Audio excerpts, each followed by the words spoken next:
Thank you. Today I want to talk about 3 stages of generosity that I've learned along the way. The first is the obvious one, which is to give. Repeated research shows that we're predisposed to altruism. This is not a new thing.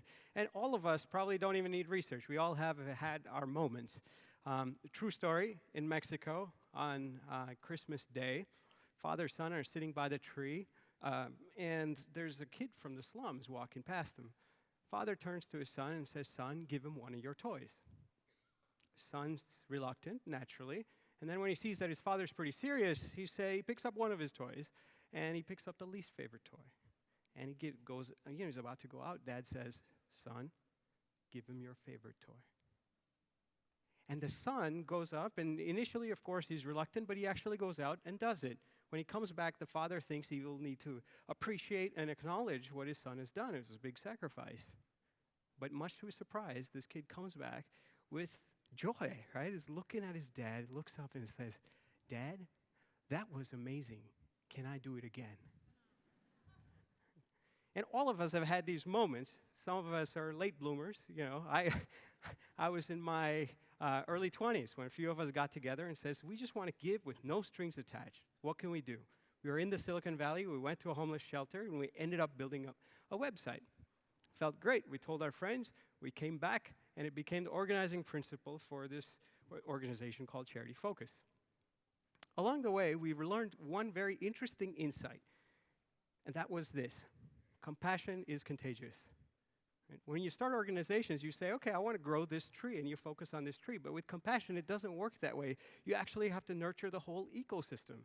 So on one side, we were doing technology work, but on the other side, on the weekends, we would go out and share meals with the homeless and learn about their perspective on life.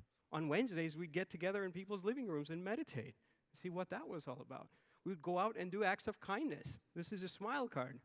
It tells you to go out and do something small for someone else. Now and you do it anonymously. So that person who receives it says, "Who do I thank?" Well, you can't pay back, but you can pay it forward. It serves as a reminder to do that.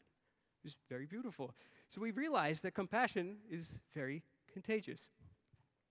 Along the way, the second stage of generosity was to receive. Now, this is Arthur. He loves to give hugs. Right? Anyone who's given a hug, which is all of us, knows that you can't give a hug without receiving one. And that's obvious. But where we get caught up is so many times when we give, we expect to receive in the same way. Right? And that expectation blinds us to new forms of value. Now, in Charity Focus, we had 3 organizing principles. One of them was we don't fundraise. And we did this partially just to stay humble and to be real. We'll serve with what we have. If we have a lot, great. If we don't have a lot, great. We can still serve. That was our organizing principle, and we never thought we'd have abundance. But lo and behold, we actually started discovering abundance. We said, what was happening? So the first kind of abundance we discovered was social capital. That's Simpsonville. Lots and lots of people, right? And partially this is because of the internet. It made organizing very easy.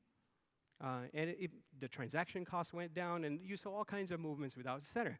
Now, social capital, we had lots and lots of it. Every time we do an event, there were hundreds of people that we would interact with offline. There were tens of thousands of people online. They were all mixing together, creating lots of ripples. And this was great. Then we went to the second stage, which was synergistic capital.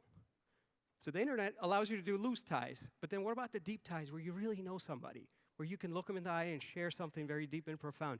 When you can start to create those deep ties, increases the trust. And when trust is increased, productivity goes up, and all this good stuff happens. But most interestingly, synergy starts to happen. Synergy where 1 + 1 is no longer 2. It's much more than 2. It's a whole different realm of value. We started discovering that. And the last thing was subtle capital. I'm not sure how else to describe it. But when you give, there's an inner transformation. That inner transformation creates a stillness in your mind. And that stillness is an unbelievable asset. When you have a posse of people committed to cultivating that stillness, it really builds new kinds of value that is unexpected and awesome and amazing. So that was discovering abundance. Now the third stage, which is dance. Right? No, I'm not going to dance. Maybe I will. When you give and receive, there's a tendency to keep track, right? Even though we may not do it overtly, subconsciously we're thinking, okay, yeah, how much did I give? How much did I receive? You know, we do this mathematics. But when you let go of that, you start to dance. It becomes very dynamic. You see a bunch of dancers over there. They're giving each other a shoulder rub. But what you notice is that no one is doing a quid pro quo transaction.